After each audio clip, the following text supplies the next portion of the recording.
সীমান্তে ৫৯ বিজিবির অভিযানে ১৮৬ বোতল নেশাজাতীয় সিরাপ জব্দ। মাহিদুল ইসলাম ফরহাদের তথ্য ও ভিডিও চিত্রে দেখুন বিস্তারিত। চাঁপাইনবাবগঞ্জ জেলার শিবগঞ্জ সীমান্তে মাদক চোরা কারবারিরা বিজিবির নজর এড়াতে নতুন নতুন কৌশল অবলম্বন করলেও মহানন্দা ব্যাটালিয়ন ৫৯ বিজিবির তৎপরতায় তাদের অপতৎপরতা প্রতিহত হচ্ছে।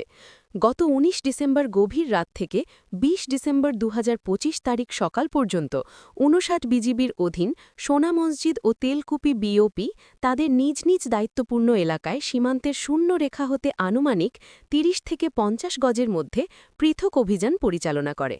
অভিযানে প্লাস্টিকের বস্তায় অভিনব কায়দায় মোড়কজাত অবস্থায় ফেনসিডিলের বিকল্প হিসেবে ব্যবহৃত ১৩৮ বোতল ভারতীয় চকো প্লাস সিরাপ এবং ৪৮ বোতল ভারতীয় নেশাজাতীয় এসকুফ ডিএক্স সিরাপ সহ মোট ১৮৬ বোতল নেশাজাতীয় সিরাপ জব্দ করা হয়।